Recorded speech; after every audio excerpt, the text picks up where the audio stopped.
in garbage bags and locked the door. No warning, no goodbye, just silence. But that wasn't the worst part. What hurt more was realizing they'd been planning it, stealing from me, replacing me, erasing me. Before we dive in, tell me, where are you listening from, and has family ever betrayed you like that? Let's talk about it. I didn't wake up in my bed that morning. I woke up on the porch, bare feet cold against the wood, my sweatshirt twisted up around my ribs, and the Oklahoma air sharper than I remembered. 3 trash bags sat beside me. No ribbons, no cake, just black plastic cinched tight like body bags. One of them had my name scribbled across it in red marker, Maura. The screen door behind me creaked open, just a sliver, long enough for the buzz of the TV to leak out and for a text to buzz on my phone, the only thing they didn't bother to pack. Time to make your own way. Don't come back. Mom. That was it. No explanation, no voice, no goodbye. I stared at the message, blinking once, twice, then once more just to see if it would vanish. It didn't. Yesterday, I was still their daughter. This morning, I was just a line of text, deleted. I sat there a few minutes longer, not crying, not moving. I didn't scream or bang on the door. I didn't beg. You lose the right to that when your mom decides to throw you out like junk mail. A part of me wasn't surprised. I'd felt it coming, just never thought they'd actually follow through, especially not today. 17 years of walking on eggshells, folding laundry I didn't wear, keeping secrets I didn't create. I thought maybe, just maybe, this birthday would be different. Maybe they'd acknowledge it. Maybe they'd remember I was still here. But 2 weeks ago, they remembered Lena's birthday just fine. The pink and gold balloon arch had stretched across the backyard fence. Celeste brought out a 3-tier cake shaped like a Chanel purse. People from the entire cul-de-sac came by to drop off cards with cash. Asher gave her a brand new iPhone, and Lena cried because it was the wrong color. Rose gold, not blush pink. I remember Celeste laughing and telling guests, "Lena's our joy. Everything we do is for her." She didn't even flinch when she said it, like I wasn't standing 3 feet away, handing out party favors with a forced smile. Now here I was, wearing the same hoodie I slept in, with my socks half wet from morning dew, digging through plastic bags for my toothbrush. I could still smell the leftover frosting from Lena's party when I opened one of the bags. They'd used the same bin liner that held her birthday streamers to pack my clothes. The scent made my stomach turn. For a second, I just knelt there, trying to remember if I'd done something wrong, something unforgivable. I stayed late at school, took advanced classes, washed dishes, fed the dog no one else remembered to feed. I never partied, never cursed. I even took Lena's blame the time she broke the window with her stupid hoverboard. So why me? My stomach twisted, but not from hunger. It was from that old, familiar ache when you realize love was conditional and you failed whatever invisible test they never explained. I reached into my bag and pulled out something small, folded and already slightly smudged. A card. The one I made for myself last night, using scrap paper and a highlighter. "Happy 17th, Maura," it said in purple ink. "You're still standing." I tucked it back into the inside pocket of my backpack. I didn't have time for a breakdown. No one was coming to hug me. No one was running out that door yelling, "Wait, we made a mistake." I had no keys, no ride, no backup plan. Except, maybe I did. Taped to the inside lining of my coat was a tiny black flash drive. It felt heavier now than it ever had in my hand. I'd been adding files to it for months, maybe longer, without even realizing why. Just things that felt wrong. Screenshots, PDFs, voicemails, little clues I couldn't explain, but didn't trust to leave untouched. I knew this day might come. I just didn't expect it to be so cold. But now that it had, I wasn't helpless. I wasn't stupid, and I definitely wasn't disposable. I stuffed everything I could carry into my backpack. Some clothes, my school binder, the phone charger I'd somehow remembered to grab from the outlet last night. Then I rolled the trash bags to the edge of the porch and left them there like they'd left me. As I walked away, I didn't look back, not until I reached the corner. From there, I turned to face the house one last time. The blinds were half open. Someone, probably Lena, was watching from the front window. I could just make out her silhouette behind the curtain. She didn't wave. Of course not. They probably thought I'd cry. Call someone. Show up at a neighbor's. But I wasn't going to cry. I wasn't going to call. Instead, I mouthed something only I could hear. You'll regret thinking I was disposable. Then I turned my back on the place I used to call home and started walking. I didn't run away. I walked, slowly, with a plan forming in my head. I crossed the intersection at 43rd and Pine with my hood up and my head down, the Oklahoma sun already too sharp for a day like this. It had to be close to 10. The wind didn't cut like it did in the early morning, but it still carried that bite, the kind that makes you question if you're walking toward something or just walking away. The library came into view like a church I didn't believe in but needed anyway. I passed the sliding glass doors, ignored the security guard's curious glance, and made my way to the farthest corner on the second floor. That spot near the charging station with the broken lamp. Nobody ever sat there. And more importantly, no one ever asked questions. I plugged my phone into the wall, powered up my school-issued Chromebook, and took a long breath through my nose. I hadn't cried. Not at the house, not on the street, and not now. I didn't have the luxury. What I had was a battery at 18%, a charger that sparked when it got too hot, and a flash drive in my jacket that could crack a truth wide open. But first, I opened my email. Nothing new. Just a system alert from the school reminding students about lunch registration deadlines. Funny how that word, lunch, could punch you in the gut when you hadn't eaten since yesterday morning. 3 months ago, I'd gone to the school counselor's office and applied for free lunch because Celeste said we couldn't afford all these extras anymore. But the application was flagged. They said I was already receiving benefits. The woman behind the desk squinted at her screen, tapped a few keys, and said, "You're all set, Maura. You've been on our approved list since the start of the year." That was news to me. I asked to verify my records. She hesitated but printed a page. Standard contact info, confirmation of eligibility, even a signature. Except the number listed wasn't mine. The email wasn't mine. The signature definitely wasn't mine. It was my name, sure. But the handwriting was a joke, loopy cursive with a heart over the I. I hadn't dotted an I with a heart since elementary school. Back then, I'd wanted to believe it was just a clerical mistake, something stupid, something fixable. Now I knew better. I reached into my backpack and retrieved the flash drive, slid it into the Chromebook's port. A single folder sat inside, emergency. I clicked. It opened like a door slamming shut behind me. Dozens of files, labeled, dated. I didn't even remember saving half of them. One folder was titled Lunch App. Another said Snap_access. But it was the one labeled ID_alt_MDL that made my skin crawl. Inside were images, scanned documents. One was a state ID. It had my face, but not my face. It was a school photo from 8th grade, cropped and superimposed onto a government template. The name said Maura Delaney. The birth date matched. The address matched. But the expression, wide-eyed and edited to look older, was like something ripped from a parody. I scrolled through more images. Fake pay stubs, Medicaid forms, 2 tax returns filed under my name. It all fit together like a jigsaw puzzle that someone else had solved using pieces from my life. Celeste once asked me, "Do you remember where your birth certificate is?" I'd shrugged. She smiled too easily and said, "Never mind, I found it." Asher once said, "You're not using your social for anything right now, right?" "I need it for a thing with the car title. It's just a placeholder." I'd been 13. Back then, I thought they were careless. Now I knew they were calculating. I gripped the edge of the desk so tight my fingers ached. I couldn't breathe, not out of panic, but from the weight of a realization settling into my lungs like smoke. They didn't just favor Lena. They used me. I was the name on the dotted line when they needed a discount. I was the extra dependent when taxes rolled around. I was the invisible account that made their lifestyle look clean. They saw me as useful, not loved. Useful girls don't get birthday cakes. They get garbage bags.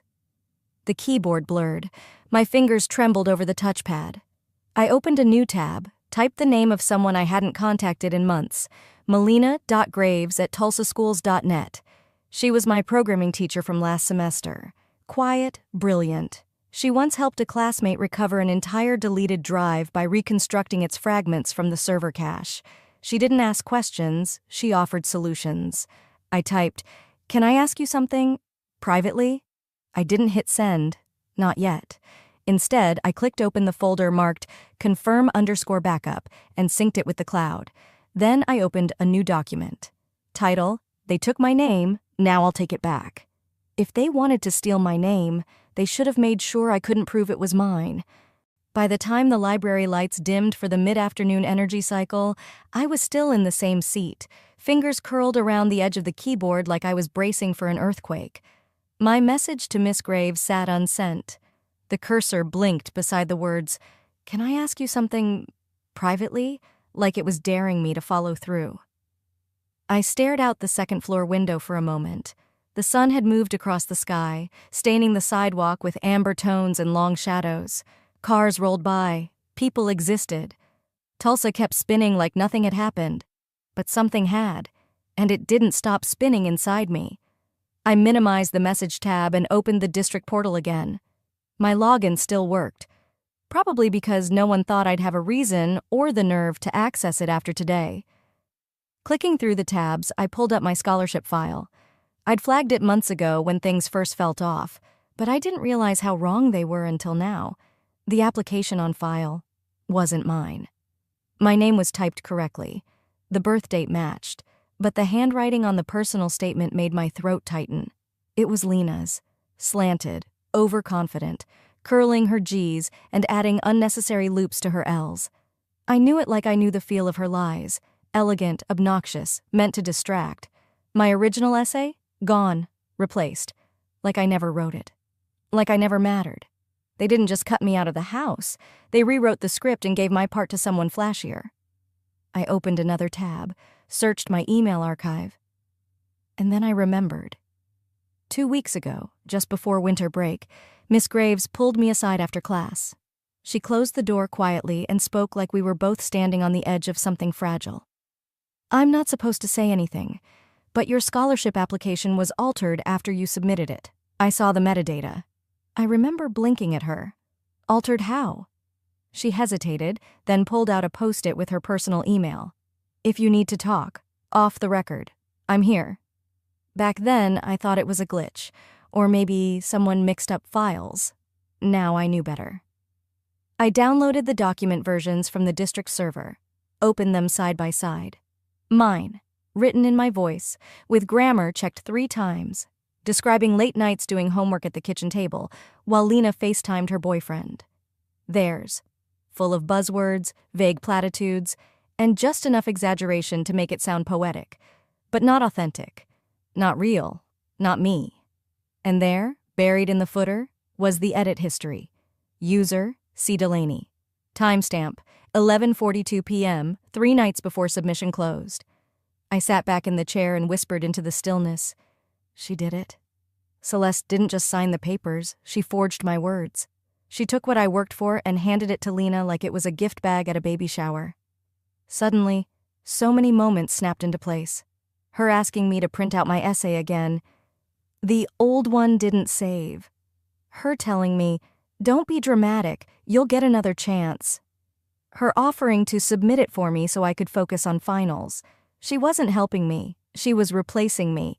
All those late nights I thought she was watching TV in the living room. She was sitting at the kitchen table with my future in her hands, redrafting my story to fit her favorite child. My palms burned. I saved everything, PDFs, version history, screenshots, into a new folder, labeled it mirror-proof. Because from now on, I wasn't assuming anything at face value. I opened Miss Graves' contact again, rewrote the message. "I need to talk to someone. Off the record. It's about my application. And maybe more." I hovered over the send button, but didn't click it. Not yet. I needed to keep digging. Clicking through old drive folders, I found something I didn't expect. A saved image from my own cloud archive. My FAFSA documents. I hadn't even remembered uploading them. When I opened the file, something jumped out. The dependent field had been modified. Again, the metadata showed it. C. Delaney. She'd adjusted the income line, changed the household count. I wasn't just excluded. I was edited out. I whispered, almost like I was afraid the computer would hear me. If she changed this, what else has she changed? I moved the mouse to a folder marked Tax Returns 3 years. Double-clicked. The loading icon spun once, then twice. I wasn't just kicked out. I was cut out. And I was going to find out why. I adjusted the brightness on the Chromebook as the screen flickered. The folder I'd opened was still scanning files, but my fingers itched for distraction. I opened a browser tab, typed in TikTok, and logged into the backup account I'd made last year when Lena blocked me on her main one. It was supposed to be a joke between us back then. You're so dramatic, Maura. Nobody wants your mopey playlists on their feed. She'd rolled her eyes, but her voice held that sour, sweet tone she saved for digs disguised as jokes. Now I knew better. The feed loaded quickly. A trending video played before I even had time to scroll, captioned in bold white text, "Drama Queen Meltdown Over Laundry." I stared. My throat closed. It was me, in my old bedroom, sitting on the floor, sobbing into my hoodie. The exact moment I had broken down after Celeste blamed me for ruining another weekend by asking why Lena never helped with chores. My voice, cracked, raw, was loud in the clip. "You treat me like I'm not even here, like I'm just furniture you wish you could throw out." The comments were worse. "Why's her voice like that? She cries like a cartoon character. This ain't trauma, it's theater. Get a grip, girl. It's just laundry." I didn't even realize I had leaned back until I felt the wall press against my spine. The account name was hidden under a random handle, but the style of editing, the stupid glitch transition with sparkles and fake applause, only one person edited like that. Lena. I searched her username, nothing public, but a few burner accounts popped up. I clicked one, another video. Text from Big Sis after she didn't get into her first choice college. My actual text. "I don't think I'll get in. Maybe I'm just not what they're looking for." It had been turned into a meme. The sound overlay was someone fake sobbing with the caption, "When reality hits the least interesting sibling." I clenched the edge of the table, afraid I'd scream in the middle of the library. I kept scrolling. My face, my words, my moments turned into content. And the worst part? It wasn't new. Some of the clips had been up for months. One had 500,000 views. They all laughed. She gained followers. She built a following off my pain. I closed the laptop so hard, the sound echoed across the second-floor shelves. A librarian across the room looked up. I stood quickly, grabbed my backpack, and made my way toward the bathroom. My legs felt like rubber. The inside of my chest buzzed, like my organs were arguing whether to shut down or scream. The second stall was empty. I locked the door, collapsed to my knees, and threw up. Not from food, I hadn't had much, but from the betrayal boiling out of me. When it was over, I sat on the tile, back pressed to the stall wall, arms wrapped around my knees like they were the only arms I had left in the world. A soft knock came from outside the door. "You okay, sweetheart?" It was the older librarian with the cardigan and the kind eyes. I cleared my throat. "Yeah, I will be." I wiped my face with the inside sleeve of my jacket and stood up. My reflection in the bathroom mirror looked exactly like someone who had finally hit the bottom of the well and found a spring underneath. Back at my table, I pulled open my laptop again. No more shaking hands, no more blurry vision. I created a new folder, labeled it Social Defamation, screenshotted everything, saved the links, archived the clips, every post, every tag, every shred of evidence. This wasn't just bullying, it was coordinated, deliberate, and it had consequences. I opened my email and began typing to melina.graves@tulsaschools.net. Subject: need guidance off the record. If someone's impersonating me online, can I prove it's illegal?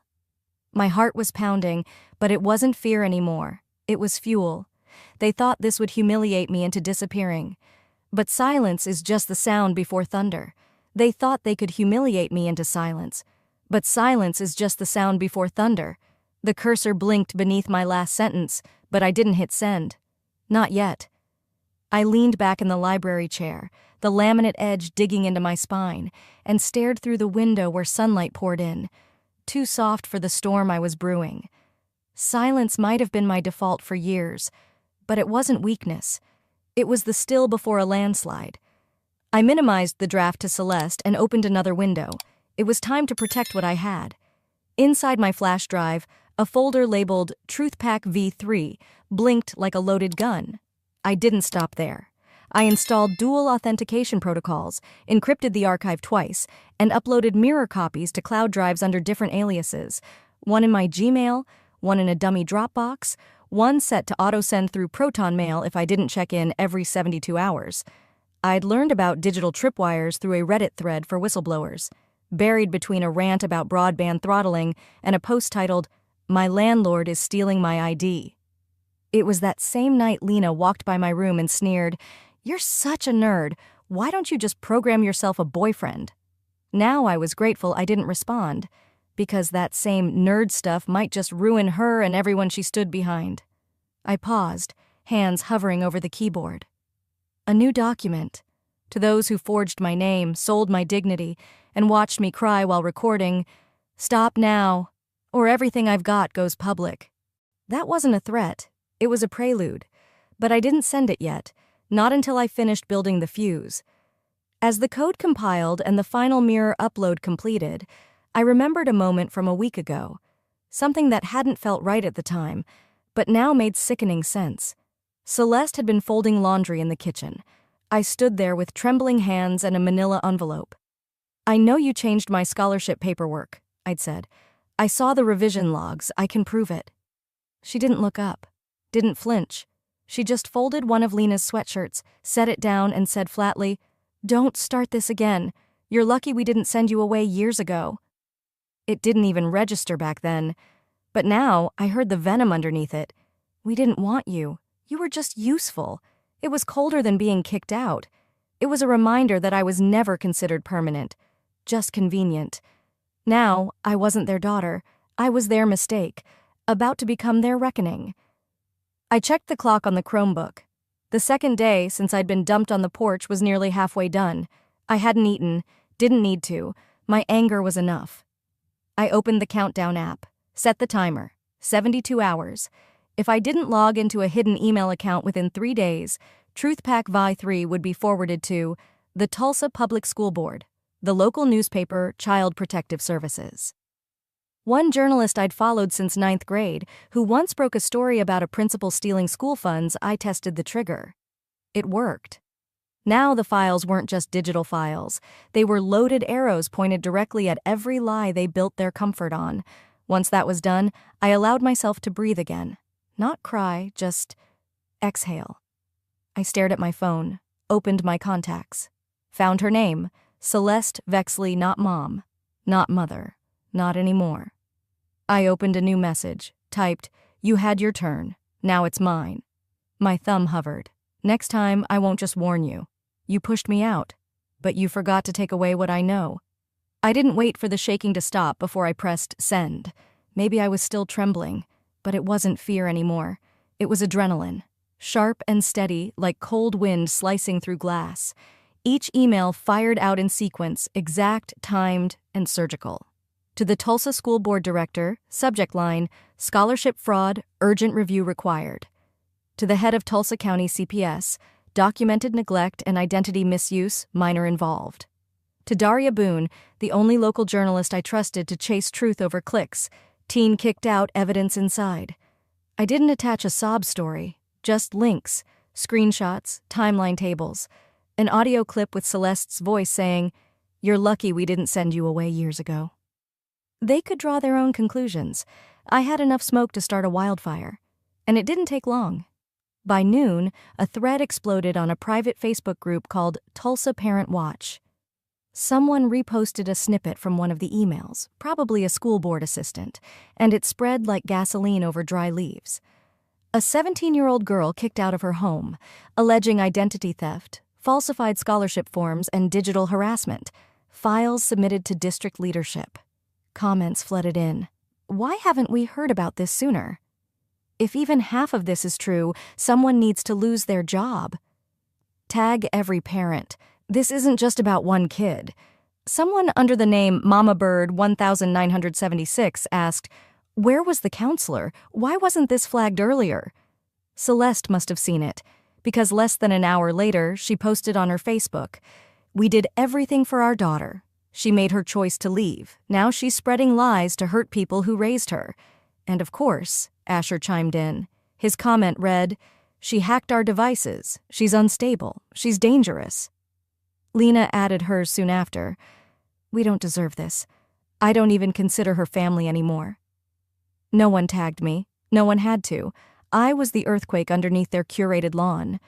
One woman responded to Celeste's post.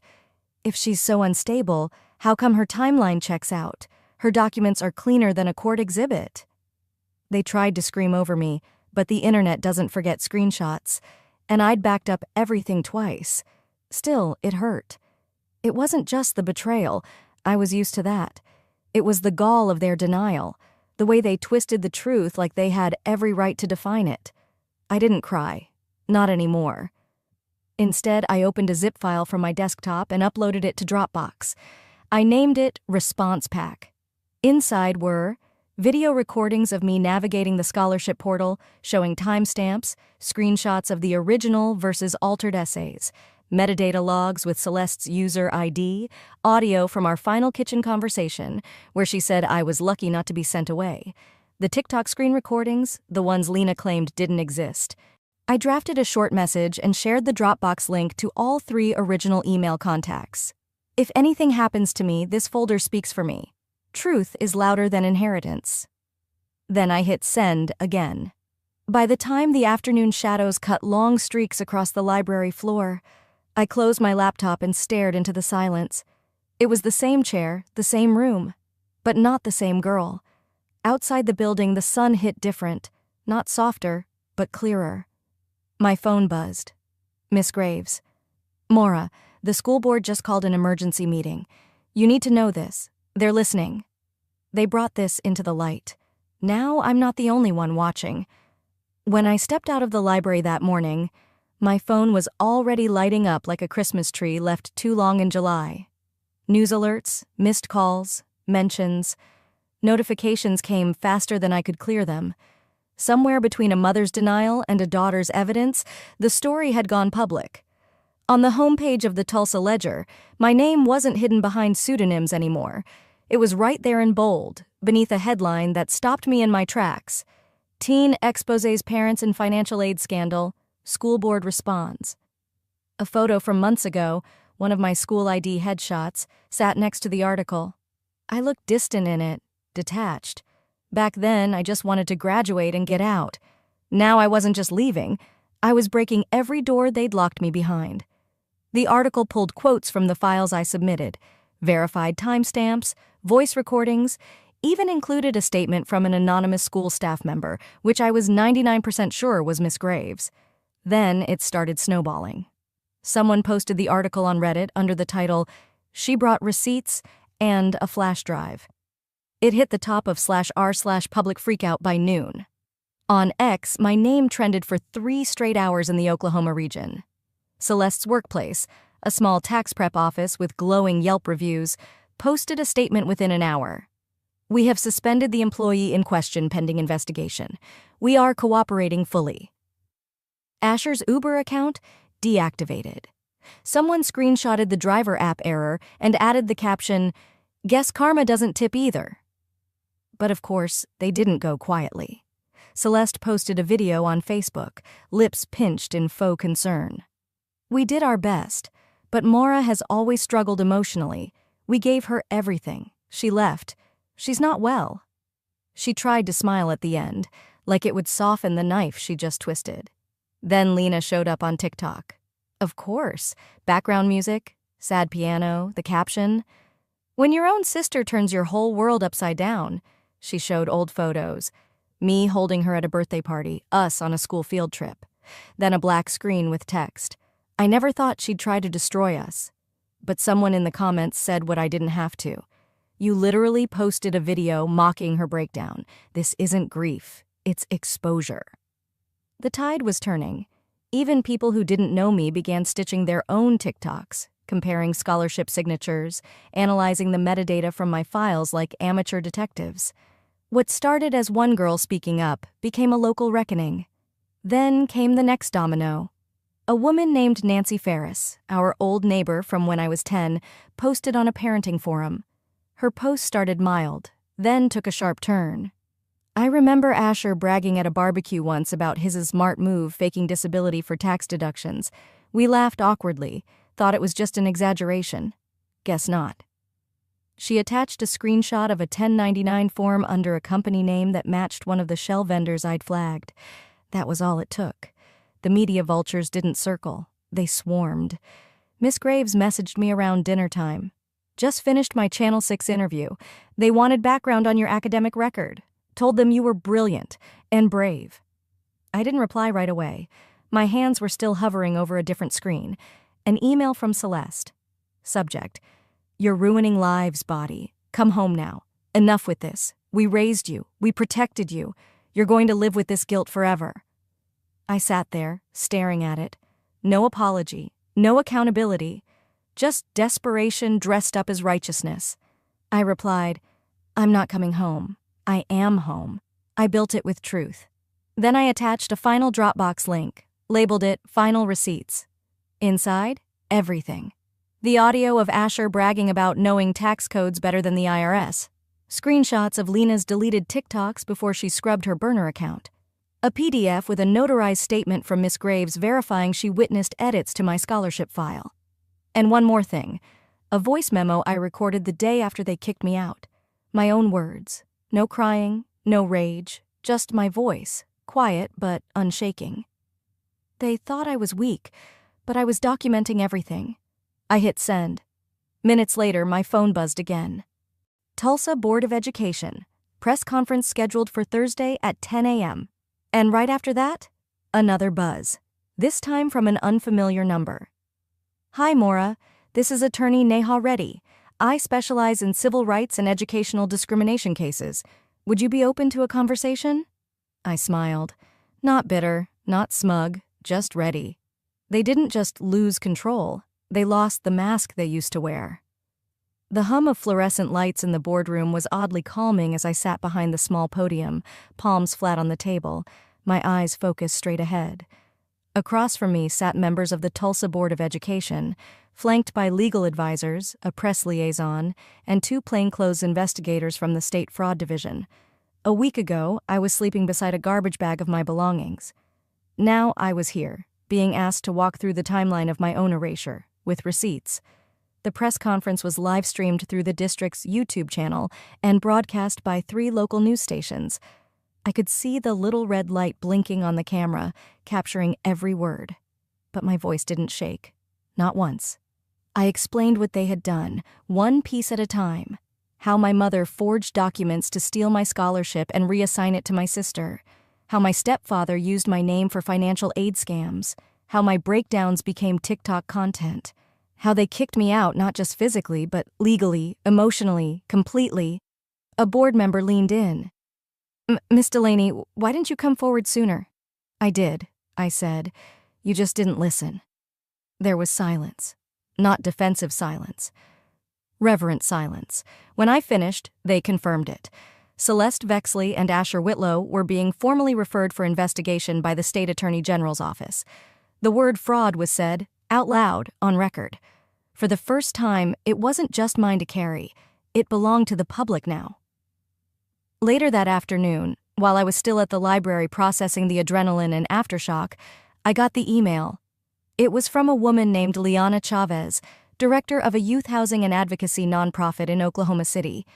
She wrote, "Maura, we've followed your story with both heartbreak and admiration. Your strength, clarity, and courage reflect the very heart of our mission. We'd like to offer you temporary housing, a full scholarship to a private partner high school with support services, and mentorship with other young women who've survived abuse and family abandonment. You deserve safety and stability. We'd be honored if you said yes." I stared at the screen for almost a full minute. I wasn't used to offers that didn't come with ultimatums. Eventually, I replied, "Yes, with gratitude. I'm ready." The next day, I logged in to the Tulsa Youth Forum.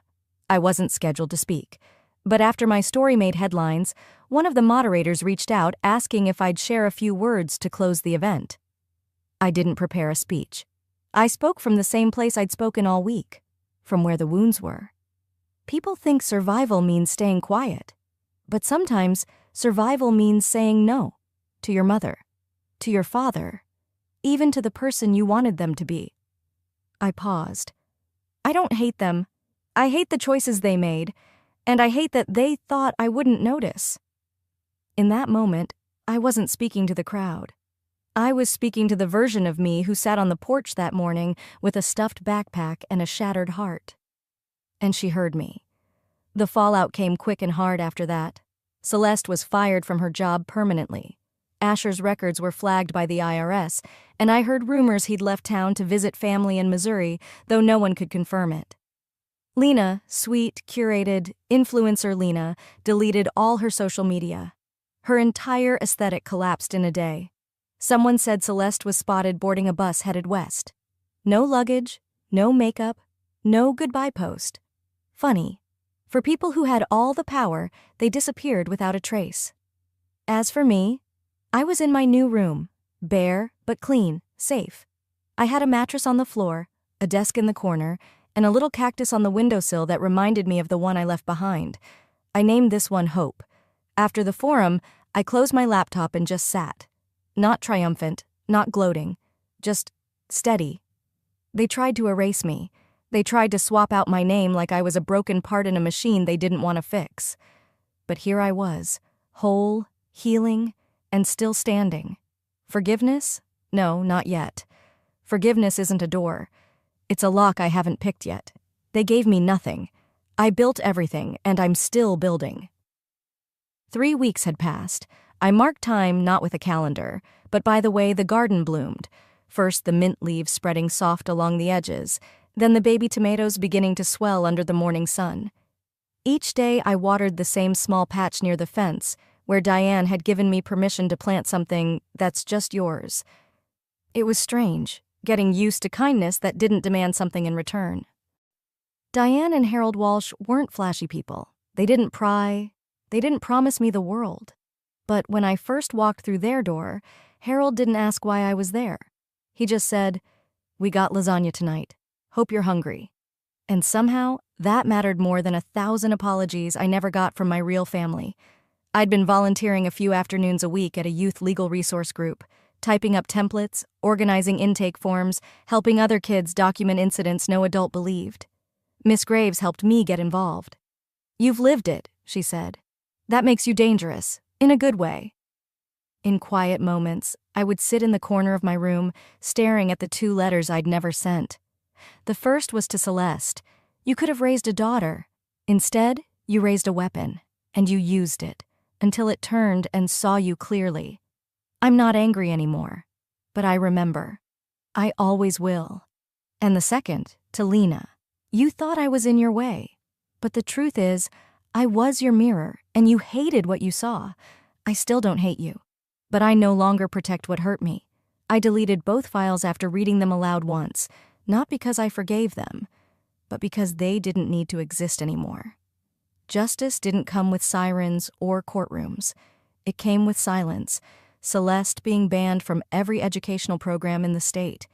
It came with mail, Asher receiving a letter marked urgent audit notice. No jail time, not yet, but their reputations were gone. And sometimes that's louder than a sentence. The media storm had quieted. The reporters stopped calling. Lena's online presence disappeared entirely, vanished into digital dust. But some things lingered. There were nights I still kept my shoes on when I slept, just in case. And the sight of birthday decorations, balloons, glitter, Sweet 16 banners in store windows made my chest tighten in ways I couldn't explain. Healing doesn't come with fanfare. It comes with watching your tomato plants stretch toward sunlight and realizing you're growing too. I hadn't spoken to Celeste, Asher, or Lena since the final email exchange. There were no court summons, no surprise visits, no apologies, just, absence. And for the first time, absence felt like mercy. This morning, I helped Harold carry in groceries while Diane prepped something in the kitchen. It smelled like lemon and rosemary, my favorite. "Dinner's ready, Maura," she called from the stove. "It's your favorite tonight." "I'm coming," I said, smiling. I paused before leaving my room, walked to the window and looked out over the backyard, where the sun had just begun to dip behind the trees. A soft breeze lifted the curtain beside me. They kicked me out. But they couldn't keep me gone, because some things don't need to be repaired. They just need to be released. And I was finally free. Sometimes healing isn't about fixing what broke. It's about walking away from what never valued you to begin with. Maura's story reminds us that strength doesn't always roar. Sometimes it quietly builds a new life from the ashes of betrayal. Have you ever had to rebuild after being betrayed by the people closest to you? What did that look like for you? Let us know in the comments. Your voice matters here. And if this story moved you, don't forget to subscribe so you never miss the next chapter of courage, truth, and redemption.